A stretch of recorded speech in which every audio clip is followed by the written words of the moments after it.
Coming up in this episode of In Clear Focus. Just like you have distribution outlets to buy a brand, you can also have distribution outlets to think of a brand. Branding is essentially the anchor that puts the message in the right part of people's memories. You're listening to In Clear Focus, fresh perspectives on the business of advertising, produced weekly by Big Eye, a strategy-led full-service creative agency growing brands for clients globally. Hello, I'm your host, Adrian Tennant, Chief Strategy Officer. Thank you for joining us. This week, you'll hear the second part of my conversation with Jenni Romaniuk, International Associate Director and a Research Professor at the Ehrenberg-Bass Institute for Marketing Science at the University of South Australia. Jenni is a pioneer in developing measures and metrics for distinctive brand assets, category entry points, and mental availability, all topics covered in Jenni's latest book, Better Brand Health, Measures and Metrics for a How Brands Grow World. In case you missed it, in last week's episode, Jenni introduced us to the Category Buyer Memory Tracker, or CBM, which offers a new approach to measuring brand health. Jenni explained how consumers build brand memories through associative networks.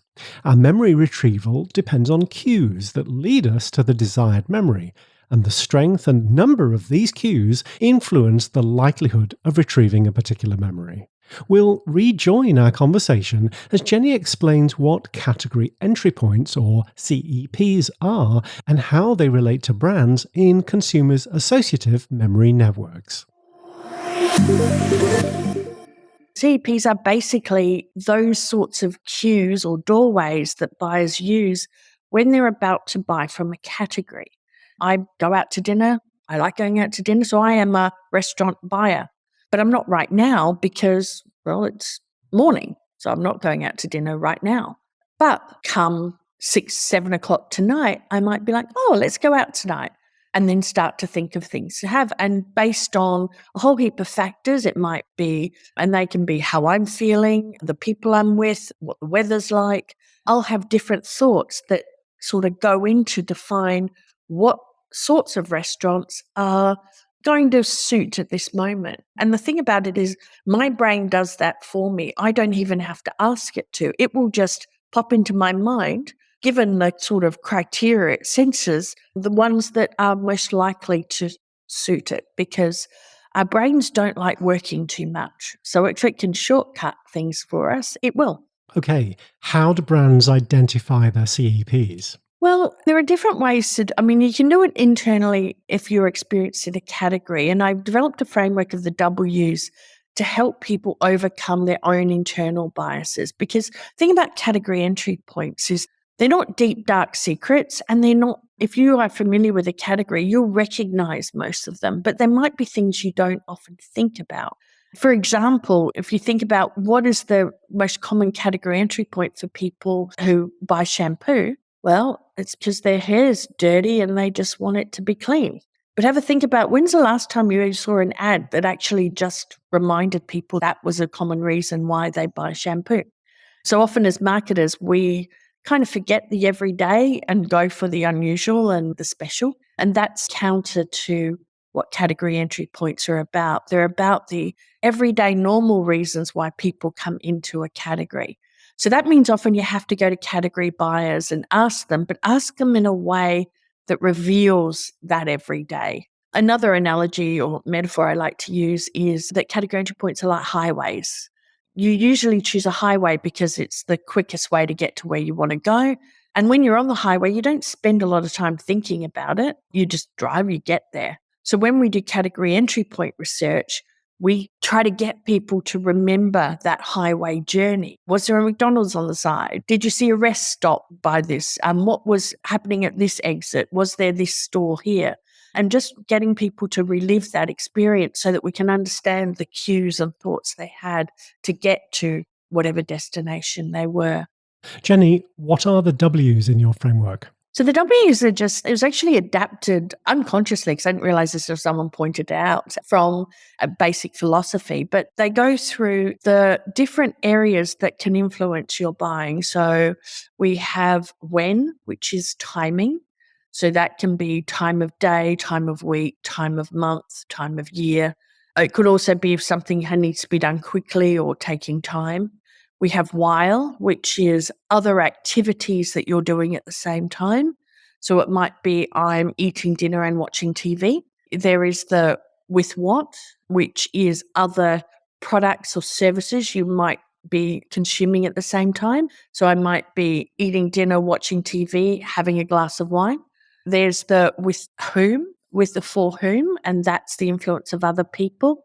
So I might be in front of the TV, eating my dinner, having a glass of wine with a good friend. There's the where, which is the location. So in this case, it would be in my house, or it might be at a friend's house. Then we have the why, which is the benefits and motivations that come through. And finally, we have the how feeling, which is the emotions that you might have before, during, or after interacting with the category. Identifying the category entry points enables marketers to reflect within the category buyer memory tracker.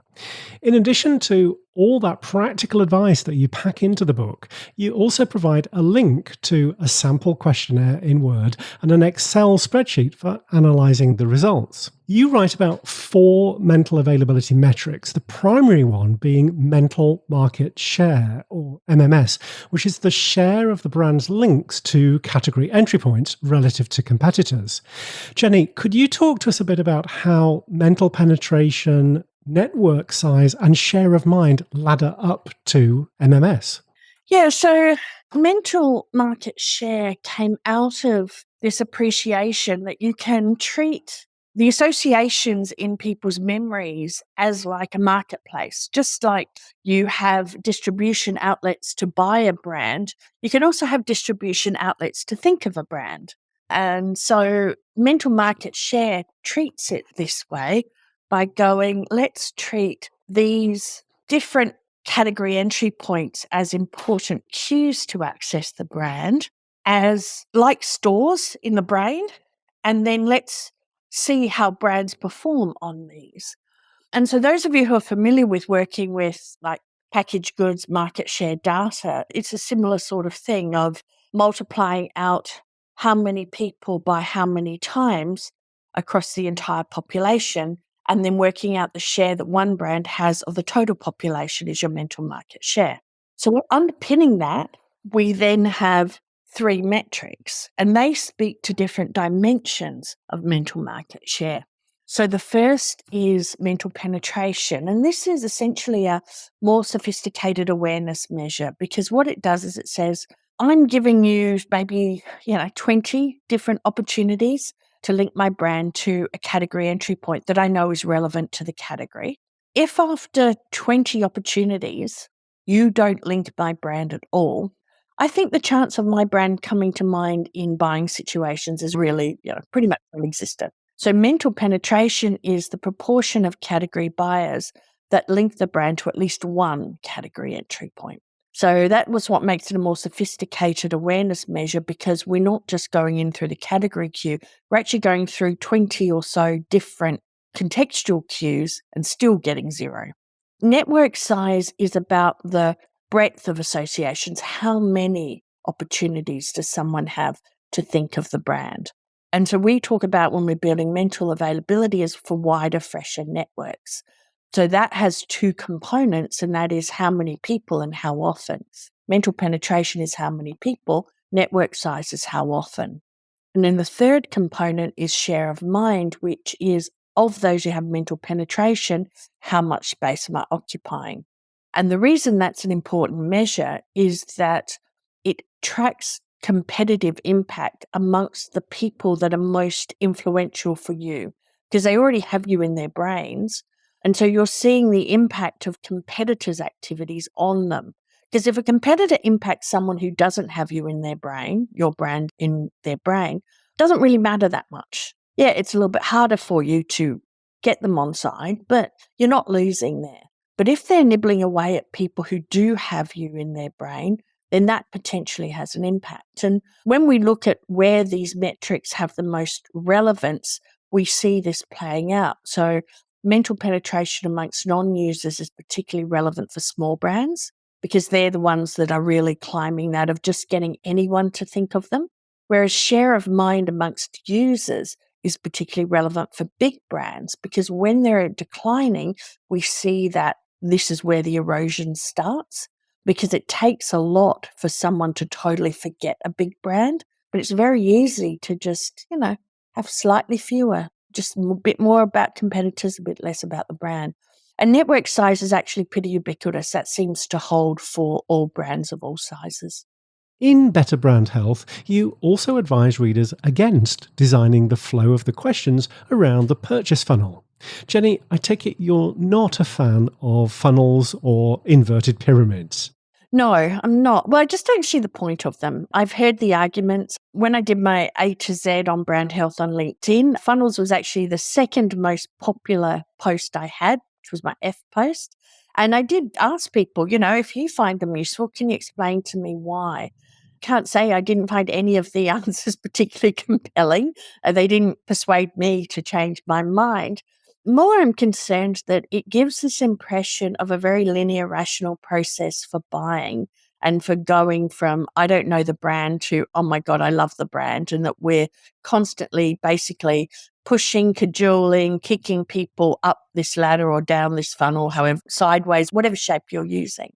And we know when we look at the behavior over time, that's not how it happens. So when something doesn't represent anything useful visually, and the danger with the numbers, when people create ratios in it, they're so artificial because they depend so much on the size of the base. So you can't compare brands of different sizes. You can't compare measures of different levels. So I don't understand the point of them. So when something doesn't have a purpose and is potentially misleading, my instinct is don't do it. That's fair. Well, if a brand has a palette of established brand assets but has not yet measured their distinctiveness relative to each other, are there any situations when they could reasonably be measured within the category buyer memory tracker? Possibly, but you'd have to do it carefully because you have to measure distinctive assets without prompting to the brand. So it really has to come in before there is any reference to the brand at all. So that means you have to do it at the start. I think given the cost of research nowadays and that you can quite easily get a good sample short survey into the field, I just don't see the value of cramming them all together. I think you're better off setting your own agenda for when you're measuring distinctive assets and just doing it as a standalone survey. Yeah. So I can understand that it might seem like it's economies of scale to include it in there, but my worry is you're compromising a lot in doing that, and I don't know that that's helpful. Well, Big Eye works with clients who manage portfolios of CPG brands, within which some are organic and some are non-organic. What's your advice to brand managers regarding organic variants? Should the competitive set included in the CBM tracker be limited to organics or a combination of organic and non-organic brands? You always have to represent the market. And so unless your market is only organic brands, and you have evidence that your buyers in that market only buy organic brands, then I would have everyone in the market. So this is where you look at it from a category buyer perspective, not a brand perspective. One of your mantras is design for the category, correct? Exactly. So that's the first component of that. And you should have a tracker that any brand in your category would be happy to use. And that, if you're an organic brand, would be your non-organic brand. And if you have both, if it's a portfolio, you want to have them together. And you want to be able to have a tracker that adapts to maybe the next variant that you might launch. To what extent do you think brands could use certifications or claims such as certified organic or cruelty-free to build mental associations? Can those certifications be as distinctive as a brand's own original assets? No, by virtue of the fact that they're a third-party certification. So you don't own them, you can't control them. So I wouldn't waste my energy trying to build them. So if you think of any piece of communication, you can usually divide things into 3 key areas. So you have your attention-getting devices. So these are the things that are meant to sort of grab your people's attention. So creative devices like puppies and babies and celebrities, all things that, or even music that just grab us and make us go, where's that coming from? What's that happening? Oh, I want to see what's going on there. Then you have branding devices. And so this includes the brand name and your distinctive assets. And they're things that the primary purpose is to trigger the brand. And then you have messaging devices, which are about building associations. And their primary purpose is to leave something behind in people's brains. Now, you could argue that these certification things are actually messaging devices because their purpose is to say, hey, we're a brand that does this or has this quality. The only reason you would upweight it and make it a really important part is if it was somehow linked to why people buy the category, and so a category entry point, or it was a core competency that if you didn't have it, people wouldn't buy you. So in some categories, some of these certifications basically become table stakes to actually be in the category. And in which case, yes, you want to have it so that you can signal that. That's where I would put them. I would not put them as branding devices because I don't believe you should ever have a branding device you can't control. Let's take a short break. We'll be right back after these messages. Hi, I'm Michael Solomon. During my 40-year career as a marketing professor, consumer psychologist, speaker, and author, I've had the privilege of developing strategies with many Fortune 500 companies to help them connect with their customers. Now you can have access to these strategies through my online course. It's called Engage, How to Turn Your Bored Customers into Brand Fanatics. I'll show you how to apply years of research on consumer psychology to your brand or business. And as an InClear Focus listener, you can receive a $100 discount on your enrollment. Just follow the link in the transcript for this podcast on Big Eye's website and use the provided coupon code to take advantage of this offer. I hope you'll join me for Engage to learn how to turn bored customers into brand fanatics. I'm Sandy Skis, author of the book Purposeful Brands: How Purpose and Sustainability Drive Brand Value and Positive Change. Based on 3 decades of experience, the book presents a clear, practical blueprint for defining and communicating your brand's purpose and, more importantly, creating alignment across your organization to drive meaningful change. As an InClear Focus listener, you can save 25% on a print or electronic version of Purposeful Brands by using the exclusive promo code BIGEYE25. This code is valid for all products and pre-orders and applies to Kogan Page's free paperback and ebook bundle offer.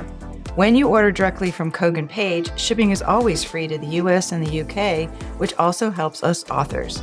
So to order your copy of Purposeful Brands, go to koganpage.com. That's KOGANPAGE.com. And thank you.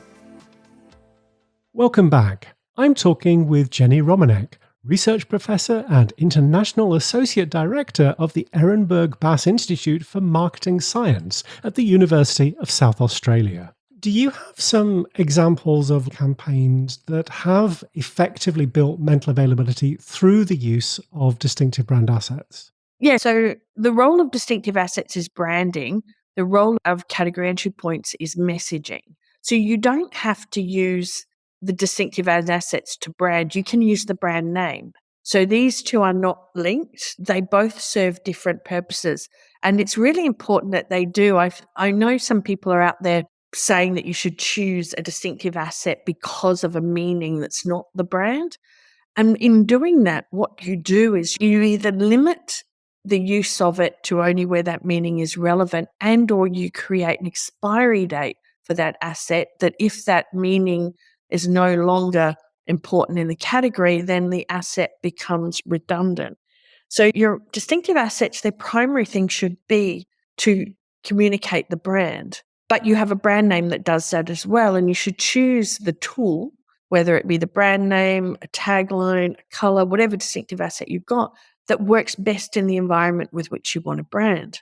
And there are campaigns that do very well in building distinctive brand assets and using them. And there are some campaigns that do very well in building up category entry points. To build mental availability, you need both of those plus the reach that you're reaching out to as many category buyers as possible. I just want to be careful that we make sure that these are two separate things, because the branding is essentially the anchor that puts the message in the right part of people's memories. They're not conduits for each other, but they do work together. So I think a good one I've seen recently is Apple's campaign with the woman juggling the phone, and then it finally drops on the ground, and then it says, oh, it's unbreakable shield or whatever quality is. But basically saying you can drop this and it's not going to crack type of technology, which is something, a lot of people are concerned about with their phones, and its durability and not going to break all the time. The screen's not going to crack. But it's done in a way that's well branded and fun to watch with some good music. Well, I think I first reached out to you a little over a year ago. And at the time, you told me you were hunkered down writing a book. Well, of course, now we know what that book was. So you've been traveling extensively over the past few months to support its launch. What kind of reception is the new book getting? Yeah, really good, which it's one of those books that I went, oh, well, we're interesting to see how this is received, because I did have people telling me, I don't know why you're writing this. Very few people are going to be interested in it. There's only going to be a few people who design questionnaires. And I was, I'm not so sure about that, because I know I've had this conversation with a wide group of people in different areas of marketing, because the thing about brand health tracking is it does touch a lot of parts of the organization, even to the sort of sometimes these metrics are reported to boards. So that means we really need to be confident in them. But I also was trying to do two things with this, mindful of that feedback. I wanted something that spoke to the strategy of why are we doing this, so that someone who's not designing their own questionnaires, but maybe relying on it or wondering why they're paying for it, could understand how to do it well as the fact that a lot of the things that were going wrong with trackers were changes that were made with the best of intent, but had bad consequences. So that we actually got into the nitty-gritty, very tactical aspects of question wording and response styles, etc. And so when you try to do two things, there's always a danger you do neither well. So that meant it was a little bit, how are people going to respond to this? But so far the feedback has been very positive. Of course, I always put a caveat on that, because perhaps the people who don't like it aren't reaching out to me to tell me they don't like it. So I can't claim to have had an unbiased representative sample giving me feedback, but I have been really pleasantly surprised with how well people have responded to the book.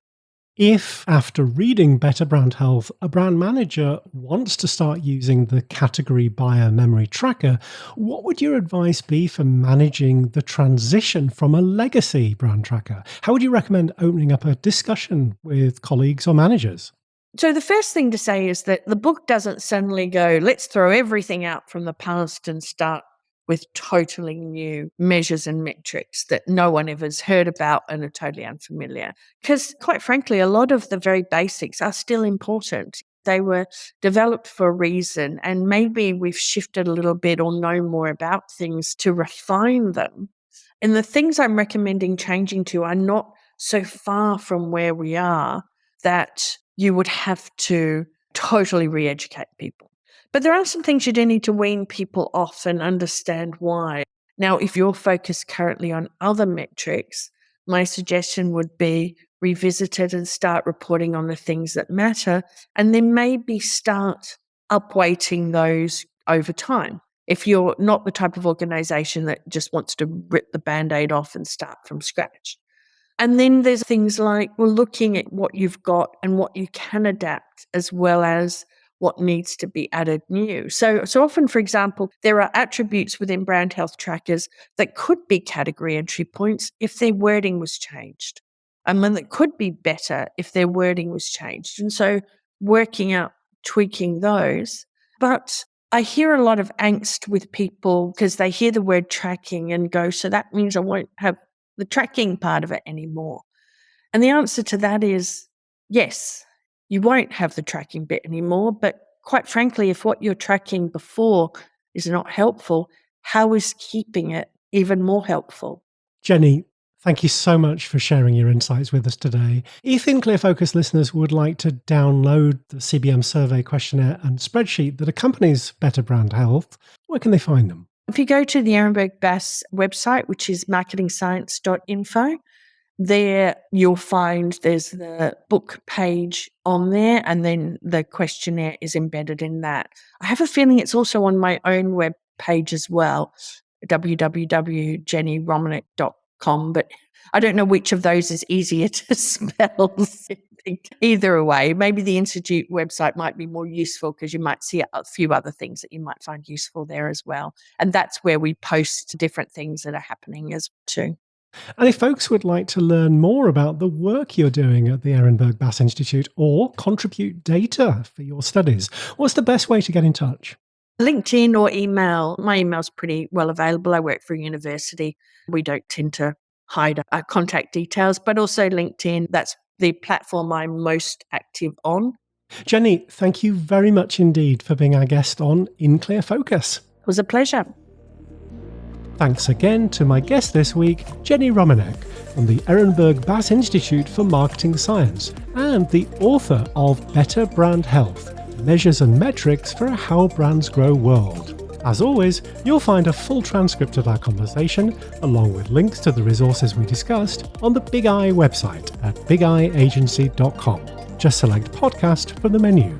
Thanks again for listening to In Clear Focus, produced by Big Eye. I've been your host, Adrian Tennant.